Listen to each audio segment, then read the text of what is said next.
আমি যখন আমার কলেজ শেষ, আমি যখন ভার্সিটি অ্যাডমিশন আসলে তখন আমি ফ্রি ছিলাম, অনেক ফ্রি ছিলাম, বসে বসে কি করব, একটা ফেসবুক আইডি পেয়েছি, তো তোমার সাথে কানেক্ট করা শুরু হয়ে গেছে থেকে না।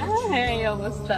আমাদের ফেসবুকের রিলেশন দেখো, আমরা সবাই বলতো যে ফেসবুকের রিলেশন টিকে না, ফেসবুকের কোনো কিছুই রিয়েল না, বাট আমরা ইনশাআল্লাহ কিন্তু সবাই এটা বলতো যে না, ফেসবুকের কোনো কিছুই বিশ্বাসযোগ্য না, সব ফেক।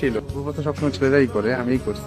তুমি ওভাবে প্রপোজ করো নাই, তুমি বলছো যে আমি আগে অনেক হ্যান্ডসাম ছিলাম, এখনো আছি, বাট তখন ওই টাইমে একটু বেশি হ্যান্ডসাম ছিলাম, আমাকে লাইক করতো, বলে না যে তোমাকে আমি ভালোবাসি। জি জি না, যে একটা সারপ্রাইজ হচ্ছে, তুমি আমাকে না জানিয়ে স্পেন থেকে 7 ডেজ এর জন্য ঢাকা চলে আসছো। ক্যামেরাতে সবাই তো জেনে যাবে। হ্যাঁ, জেনে যাক, আজকে জানুক, এতদিন জানে নাই। তুমি 7 ডেজ এর জন্য ঢাকা আসছো।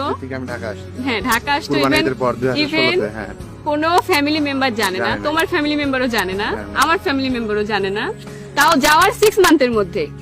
ওই সময়টা আমি বেশি ইমপ্রেস হয়েছি যে আহারে, একটা ছেলে এত দূর থেকে চলে আসলো আমার জন্য। ওর সব দিকটাই আমার ভালো লাগে, ও একটু রাগ করে মাঝে মাঝে, রাগটা আমি এনজয় করি, রাগ করতে তুমি মজা নাও আমার রাগ করতে। রাগটা অ্যাকচুয়ালি আমি মজাই নিই।